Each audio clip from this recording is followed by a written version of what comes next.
Atos dos Apóstolos, capítulo 15. Concílio Apostólico em Jerusalém. Alguns homens, descendo da Judéia, puseram-se a ensinar aos irmãos o seguinte: se não vos circuncidais, segundo o rito de Moisés, não podeis ser salvos. Originou-se então grande discussão de Paulo e Barnabé com eles, e resolveu-se que estes dois, com alguns outros irmãos, fossem tratar desta questão com os apóstolos e os anciãos em Jerusalém. Acompanhados algum tempo dos membros da comunidade, tomaram o caminho que atravessa a Fenícia e Samaria. Contaram a todos os irmãos a conversão dos gentios, o que causou a todos grande alegria. Chegando a Jerusalém, foram recebidos pela comunidade, pelos apóstolos e anciãos, a quem contaram tudo o que Deus tinha feito com eles. Mas levantaram-se alguns, que antes de ter abraçado a fé, eram da seita dos fariseus, dizendo que era necessário circuncidar os pagãos e impor-lhes a observância da lei de Moisés. Reuniram-se os apóstolos e os anciãos para tratar dessa questão. Ao fim de uma grande discussão, Pedro levantou-se e lhes disse: Irmãos, vós sabeis que já há muito tempo Deus me escolheu dentre vós, para que da minha boca os pagãos ouvissem a palavra do Evangelho e crescem. Ora, Deus, que conhece os corações, testemunhou a seu respeito, dando-lhes o Espírito Santo, da mesma forma que a nós. Nem fez distinção alguma entre nós e eles, purificando pela fé os seus corações. Por que, pois, provocais agora Deus, impondo aos discípulos um jugo que nem nossos pais, nem nós podemos suportar? Nós cremos que pela graça do Senhor Jesus seremos salvos, exatamente como eles. Toda a assembleia o ouviu silenciosamente. Em seguida, ouviram Barnabé e Paulo contar quantos milagres e prodígios Deus fizera por meio deles entre os gentios. Depois de terminarem, Tiago tomou a palavra. Irmãos, ouvi-me, disse ele. Simão narrou como Deus começou a olhar para as nações pagãs, para tirar delas um povo que trouxesse o seu nome. Ora, com isto concordam as palavras dos profetas, como está escrito: depois disto, voltarei e reedificarei o tabernáculo de Davi que caiu, e reedificarei as suas ruínas, e o levantarei para que o resto dos homens busque o Senhor, e todas as nações sobre as quais tem sido invocado o meu nome. Assim fala o Senhor, que faz estas coisas, coisas que ele conheceu desde a eternidade. Por isso, julgo que não se devem inquietar os que dentre os gentios se convertem a Deus, mas que se lhes escreva somente que se abstenham das carnes oferecidas aos ídolos, da impureza, das carnes sufocadas e do sangue, porque Moisés, desde muitas gerações, tem em cada cidade seus pregadores, pois que ele é lido nas sinagogas todos os sábados. Então, pareceu bem aos apóstolos e aos anciãos, com toda a comunidade, escolher homens dentre eles e enviá-los a Antioquia com Paulo e Barnabé, Judas, que tinha o sobrenome de Barsabás, e Silas, homens notáveis entre os irmãos. Por seu intermédio enviaram a seguinte carta: os apóstolos e os anciãos aos irmãos de origem pagã, em Antioquia, na Síria e Cilícia, saúde. Temos ouvido que alguns dentre vós vos têm perturbado com palavras, transtornando os vossos espíritos, sem lhes termos dado semelhante incumbência. Assim, nós nos reunimos e decidimos escolher delegados e enviá-los a vós, com os nossos amados Barnabé e Paulo, homens que têm exposto suas vidas pelo nome de nosso Senhor Jesus Cristo. Enviamos, portanto, Judas e Silas, que de viva voz vos exporão as mesmas coisas. Com efeito, pareceu bem ao Espírito Santo e a nós não vos impor outro peso além do seguinte indispensável: que vos abstenhais das carnes sacrificadas aos ídolos, do sangue, da carne sufocada e da impureza. Dessas coisas fareis bem de vos guardar conscienciosamente. Adeus. Tendo-se despedido, a delegação dirigiu-se a Antioquia. Ali reuniram a assembleia e entregaram a carta. À sua leitura, todos se alegraram com o estímulo que ela trazia. Judas e Silas, que eram também profetas, dirigiram aos irmãos muitas palavras de exortação e de animação. Demoraram-se ali por algum tempo. Foram depois pelos irmãos despedidos em paz, voltando aos que lhes tinham enviado. A Silas, contudo, pareceu bem ficar ali, e Judas partiu sozinho. Paulo e Barnabé detiveram-se também em Antioquia, ensinando e pregando, com muitos outros, a palavra do Senhor. Segunda viagem de Paulo com Silas. Ao termo de alguns dias, disse Paulo a Barnabé: tornemos a visitar os irmãos por todas as cidades, onde temos pregado a palavra do Senhor, para ver como estão passando. Barnabé queria levar consigo também João, que tinha por sobrenome Marcos.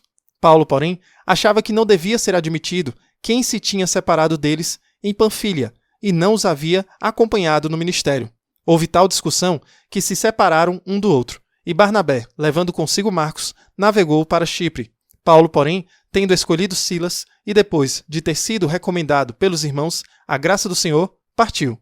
Ele percorreu a Síria, a Cilícia, confirmando as comunidades.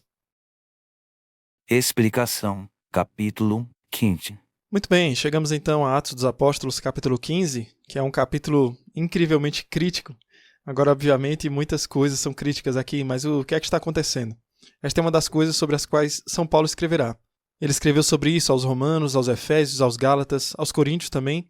Isto é o que é chamado de judaizadores. E o que são os judaizadores?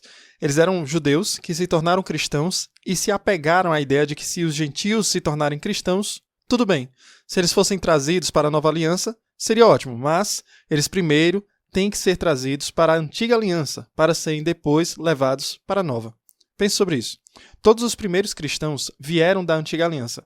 Eles faziam parte do povo de Deus com o qual Deus estabeleceu sua aliança no Antigo Testamento. Então, se você é um homem, você foi trazido para a Antiga Aliança através da circuncisão. Então, os judaizantes pensaram, bem, isso faz sentido. Se quisermos que os gentios entrem nesta nova aliança, então eles serão trazidos primeiro como nós fomos, circuncidados e depois batizados. Essas são as etapas. Foi assim que fizemos, é assim que eles deveriam fazer também. E a grande questão era, esses gentios convertidos precisam mesmo ser circuncidados antes de serem batizados? Os apóstolos não sabiam. Jesus não disse nada sobre isso. Não há nada sobre isso no Antigo Testamento. Na verdade, se houvesse alguma coisa no Antigo Testamento, diz que você tem que ser circuncidado. Então eles não têm uma resposta. Não há uma resposta que Deus disse em sua palavra. Não há uma resposta que Deus tinha dito através da pessoa de Jesus. Então o que faríamos? Na verdade, diz, não houve pouca dissensão entre eles.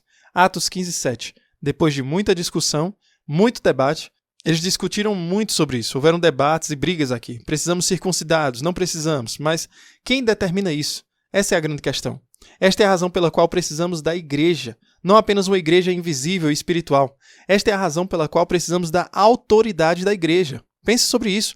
Nesta seção de Atos, capítulo 15, temos o Concílio de Jerusalém, o primeiro concílio da igreja. O próximo concílio da igreja foi o Concílio de Nicéia. Também temos o Concílio de Éfeso, de Constantinopla, do Vaticano II. Esses concílios da igreja pareciam exatamente como os Atos dos Apóstolos, capítulo 15.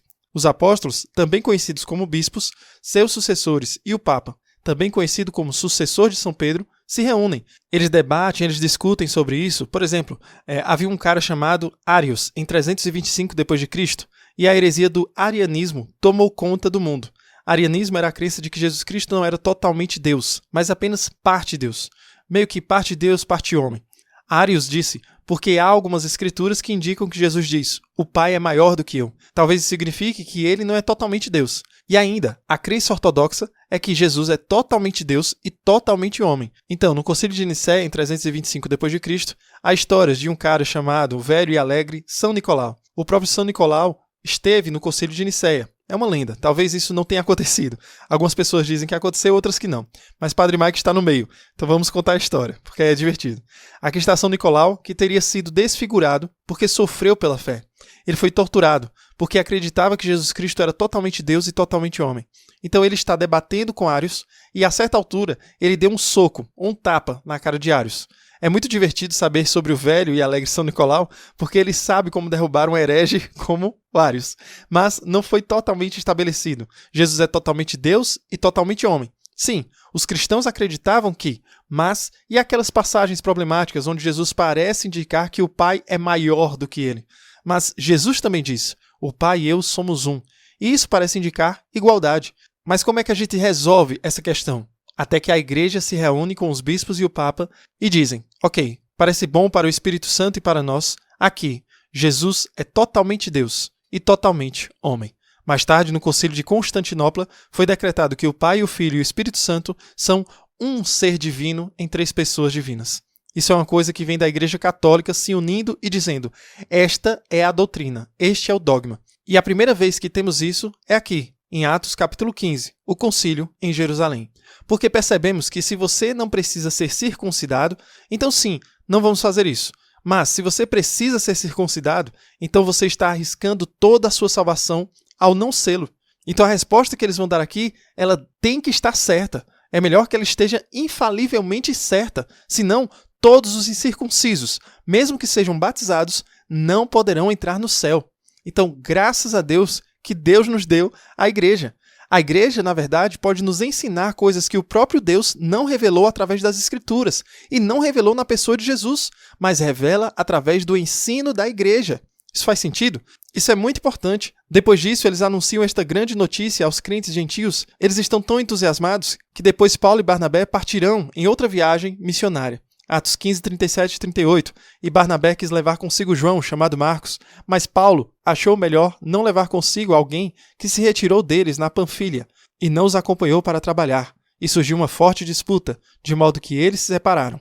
Lembre-se, Barnabé, o filho do encorajamento, o braço direito de Paulo. Irmãos do Senhor, os melhores amigos, eles estão indo dia após dia neste trabalho missionário que você espera e ora para que eles gostem um do outro. Você espera e reza para que eles vivam como irmãos. Mas, neste momento, eles discordam tão veemente entre si sobre se João Marcos deveria ir com eles ou não, que eles se separam um do outro. João Marcos era primo de Barnabé. Louvamos a Deus por isso, porque mais tarde eles se reconciliam. Mais tarde, Paulo e Barnabé estão perto de novo. Paulo até chama João Marcos de seu filho. E ainda neste momento nós percebemos apóstolos imperfeitos e que ainda podem ensinar com precisão e podem ensinar infalivelmente. Isso é essencial. Espero que faça sentido para você. Atos capítulo 15 apenas destaca a necessidade da igreja visível existir. Não apenas isso, que tem autoridade para nos ensinar. Algumas pessoas perguntam, onde isso está escrito? Você tem que ir à missa aos domingos? Bem, onde está escrito isso? Padre Mike diria, há muitas indicações nas escrituras, mas por que você precisa disso escrito? Onde teria que estar escrito para que você acreditasse? Por que poderia estar escrito na Bíblia? Isso é ótimo, acreditamos que a Bíblia é a palavra de Deus. Mas poderia também estar escrito em documentos da igreja? Poderia também ter sido escrito pela igreja que nos deu o Novo Testamento? Que nos deu os 73 livros? Poderia ser escrito por essa autoridade? E nós aceitaríamos essa autoridade. E dando continuidade a essa autoridade, nós temos aqui em 1 Coríntios capítulos 11 e 12, aqui está a nossa primeira sessão desafiadora de São Paulo quando se trata de homens e mulheres. É importante entender que, à medida que avançamos nisso, quando São Paulo está falando sobre a cabeça, ele não está falando sobre melhor, ele está falando sobre fonte. Ele diz, quero que você entenda que a cabeça de todo homem é Cristo. Jesus é a fonte. A cabeça de toda mulher é o marido é a fonte. A cabeça de Cristo é Deus. Deus, o Pai, é a fonte. Isso é muito importante para acertar imediatamente. Eu quero que você entenda, a cabeça de todo homem é Cristo. A cabeça de toda mulher é seu marido. A cabeça de Cristo é Deus. Temos que entender esta última peça. A cabeça de Cristo é Deus. Nós acabamos de abordar isso uns segundos atrás. Jesus Cristo é inferior a Deus Pai? A resposta é clara, não. Então Jesus Cristo não é inferior a Deus Pai. Jesus Cristo é co-igual, co-eterno com Deus Pai. Absolutamente assim. Ambos são Deus. De Deus, luz. Da luz, Deus verdadeiro, de Deus verdadeiro. Certo? Então Jesus Cristo e Deus Pai são completamente iguais em honra, dignidade e glória. Sim. Eles são os mesmos? Não. O Pai não é o Filho e o Filho não é o Pai. O Espírito Santo não é o Filho, o Espírito Santo também não é o Pai. Eles são todos co-iguais em Deus. Então, esse é o contexto para tudo que vem depois disso. Quando São Paulo diz o marido é o cabeça da esposa, ele está dizendo que isso significa que ela é inferior ao marido? Não. A menos que ele queira dizer também que Jesus é inferior ao Pai. Ele não significa isso. Mantenha isso em mente. Muito importante. Ele está falando sobre a ordem. Acreditamos que a Trindade é uma comunhão de pessoas. Pai, Filho e Espírito Santo, amando uns aos outros. Não é o mesmo, mas amando-se com este feroz, derramando-se no amor. Mas também receber esse amor e submeter-se uns aos outros por amor. Isso é incrível. Apenas começar a imaginar o que ou quem é a Santíssima Trindade. E o que São Paulo está imaginando, visualizando, ele está certo sobre isso também em Efésios, é esse mesmo tipo de dinâmica entre marido e mulher em seu casamento. Essa relação, essa dinâmica não é a mesma. O homem não é a mulher não é o homem. Eles não são os mesmos. E ainda, eles são co-iguais. Então o que eles fazem? Eles dizem, ok, vamos fazer uma ordem aqui. A ordem que ele oferece é que o marido seja o chefe da família, essencialmente. O que isso significa e o que não significa. Isso não significa que ele toma todas as decisões. Não é isso que significa porque, obviamente, as Escrituras indicam e revelam claramente que homens e mulheres são iguais, mas não são necessariamente os mesmos. As pessoas dizem poeticamente, se o marido é o chefe da família, a esposa é o coração da família. Assim como São Paulo descreverá mais tarde neste próximo capítulo. Ele está dizendo, a cabeça e o coração não podem dizer um ao outro, não preciso de você. O pé não pode dizer à mão, não preciso de você. O olho também não pode dizer ao ouvido, não preciso de você. Porque fazem parte do mesmo corpo. Todo o contexto está todo unido, junto. Se começarmos a entender incorretamente que São Paulo está fazendo distinção ao dizer que um é melhor que o outro, a ideia de ter autoridade não significa superioridade. A ideia de se entregar ou de se submeter não significa inferioridade. Esse não é o contexto. Sabemos disso por causa de 1 Coríntios 12:3. A cabeça de Jesus é Deus, certo? Ordem, não inferioridade ou superioridade. Nós sabemos disso. Padre Mike explica que ele precisa falar sobre isso para não haver confusão entre homens e mulheres que venham a ouvir essa passagem e compreender de forma errônea. Nós sabemos isso. É reiterando, porque em 1 Coríntios 11:12, no entanto, no Senhor, a mulher não é independente do homem, nem o homem da mulher. Nós precisamos um do outro, porque assim como a mulher foi feita do homem, assim o homem agora nasce da mulher. Tenha tudo isso em mente. Nós precisamos uns dos outros. De onde tiramos a ideia de que homens e mulheres são iguais? Nós tiramos isso da Bíblia. A cosmovisão judaico-cristã é homens e mulheres são iguais. O único lugar no mundo, a única religião do mundo, a única filosofia do mundo. Isso já ensinou o que são os 73 livros que lemos neste ano. Então tenha isso em mente. Tenha isso em mente. É muito importante para nós. Então do que ele está falando sobre coberturas para a cabeça? No mundo antigo, uma mulher que andava sem a cabeça coberta era provavelmente uma prostituta. Aí está. Aqui está São Paulo então dizendo, sim, coma o que quiser, beba o que quiser, a menos que isso leve alguém ao pecado. Então, aqui estão algumas mulheres que dizem, bem, nesse caso estou tirando o véu, não preciso sair com este véu porque não vivo mais na lei, estou vivendo no Espírito. E Paulo diz, sim, mas ouça, isso vai ser prejudicial para algumas pessoas. Na verdade, isso não é muito honrado, porque você vai levar as pessoas a pensar que todas as mulheres que são cristãs e que não cobrem a cabeça com véu são prostitutas. Então, mais uma vez, é um cuidado com os outros. E aí nós temos os abusos na ceia do Senhor, que são horríveis. São Paulo reitera que Jesus Cristo está verdadeiramente presente na Eucaristia. Quando celebramos a missa, é o corpo, o sangue, a alma e a divindade de Jesus Cristo. Como nós sabemos disso? Por causa dessa coisa tremenda que São Paulo diz aqui em 1 Coríntios, capítulo 11, versículo 27. Todo aquele que comer o pão ou beber o cálice do Senhor indignamente será culpado de profanar o corpo e o sangue do Senhor. Esse é o seu corpo e o seu sangue. Na verdade, essa expressão, profanar o corpo e o sangue do Senhor, significa que você é culpado por seu assassinato. Isso é muito importante. É por isso que cada um de nós tem que se confessar antes de ir à comunhão. Se tivermos conhecimento do pecado mortal, pecado grave, temos que nos confessar antes de receber a Santa Comunhão. Você sabe, é por isso que há debate sobre vir diante do Senhor e ir à missa e receber a Sagrada Comunhão se alguém é de uma posição política e obstinada aos mandamentos de Deus. Eles não podem receber a Sagrada Comunhão. Normalmente, nós apenas nos policiamos. Eu não vou seguir em frente. Se eu seguir em frente, talvez cruze os braços sobre o peito para receber uma bênção. Mas é difícil, porque São Paulo diz, é por isso que as pessoas estão morrendo. Esse é um grande ponto aqui. Padre Mike passou muito tempo falando sobre 1 Coríntios capítulo 11, mas é importante, embora nossas irmãs precisam saber que somos iguais. Você conhece a igreja. Esta seria a última palavra, não apenas os dons do Espírito Santo. O quão incrível é isso. Amanhã falaremos sobre o maior desses, que é o amor. Mas os dons do Espírito Santo, precisamos ter esses presentes. O mundo odiava a igreja originalmente. Por quê? Porque o mundo disse, homens e mulheres são diferentes. A igreja disse, sim, homens e mulheres são diferentes e são iguais. O mundo odiou a igreja por isso. Porque dissemos que homens e mulheres são iguais. Agora, o mundo diz que homens e mulheres não são diferentes.